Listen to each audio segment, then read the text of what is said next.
श्री श्री आचार्य पूजनीय अभिनेता इष्ट परिवार समस्त श्रीपाद पंकजरे मोर प्रणते आज एठार उपस्थित पूज्य ऋतिक मंडली पूज्य कर्मी मंडली पूज्य गुरु भ्राता गुरुमा यूथ भाई भूणी कुनि कुनि पिला समस्त को मोर यथास्थाने प्रणाम जय गुरु। मोर परम सौभाग्य जे आज एभली गोटे स्थान उपस्थित हेबार सुजोग मिली आपण मानक सहित युक्त हेबार सुजोग मिली। परम पूज्यपाद श्री श्री बड़दा कहते जे जदि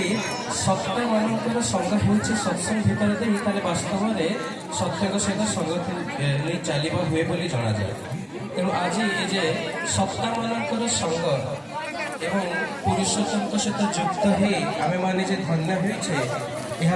ए स्थान को देखिले आपण मानक देखिले जना पड़े। परम प्रेममय श्री श्री ठाकुर जी को गोटे सुंदर वाणी मन पड़े। ठाकुर जी कहते the heaven alone is a foggy conception but we can survive heaven through Christ. अर्थात आम मैंने जो स्वर्गर कथा कहू ठाकुर जी कहते से भाव स्वर्ग किसी न था बरं कर्ममय जीवन में आम ही स्वर्ग एवं नर्क या किंतु जो स्वर्गर कथा कहुए से स्वर्ग सृष्टि पारे जदि जड़े जीवन में परम पिता को ग्रहण कर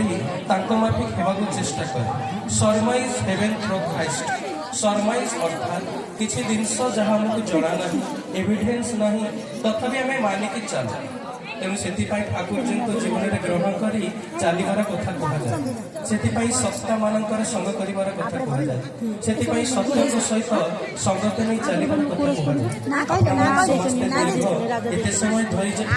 कथा शुणी आसी तेणु मुझे केवल मोर छोट छोट टिप्पणी रखी मात्र ठाकुर जी को जीवन में ग्रहण कला बुझा मिले जीवन में आइडियल आवश्यकता छात्र जीवन में गोटे छात्र भल भाव बुझीपारे से व्यक्तिगत भाव सेपरेट ट्यूशन कारण से सब्जेक्ट नहीं बेटर हम जीवन सब्जेक्ट जिते मनीष टी बुझीपारे ना सेपरेट ट्यूशन होगापी सत्संग को आसे एवं से भर देखिए सत्संग से भर देखिए सत्ता मानकर संग सत्य सहित संगति नहीं चलवार संग एवं परम पिता को जीवन में उपभोग कर नूतन शैली एवं से तो कहुए जीवन में आइडियल एपाई आवश्यक पड़े कारण जीवन में आइडियल को ग्रहण करने भितर दे मनीष जीवन में आइडिया आसे। परम पिता को जीवन में ग्रहण करने भितर दे शिखा मिलला जे धर्म अर्थात बचवा बढ़ार कथा जीवन में प्रत्येक कर्म भितर दे धर्म को फुटे कर कथा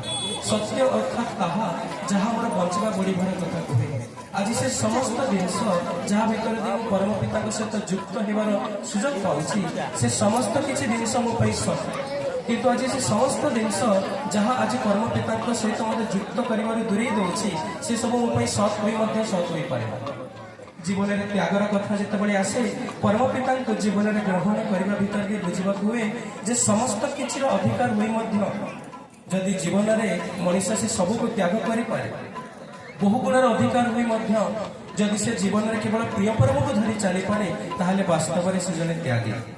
योगी अर्थात जे जोग करे ताहा नहीं बरं जे परम पिता सहित जोगयुक्त से जे जोगी ये जे त्यागीर कथा ये जे जोगीर कथा प्रिय परम को उपभोग करिवार कथा वैराग्य आसबार कथा जीवन में श्रेष्ठ रूपे वर्णन कर चलवार कथा जीवन में ब्रह्मचारी होवार कथा अर्थात अविवाहित रहा नुहे बरं ब्रह्म को आचरण में फुटे तोड़बार चेष्टा कर कथा ये समस्त जिनस प्रिय परम को जीवन में ग्रहण करने भितर मिले। तेणु से ठाकुर जी कहते मन को नियंत्रण कर कथा मन को नहीं अनेक कथा कहुए और से बुझे जे मनटा केवल सत्संग को आसवा भितर दे नियंत्रण हो पाए से तो ठाकुर जी सत्संग जाऊँ भल कथा किंतु सत्संग आसवा भितर दे सदासंग हो समस्त जिन निजे सेल्फ करे से बुझीपे द ट्रू मीनिंग ऑफ जाजन इष्टवृत्ति सुस्तायनी सदाचार।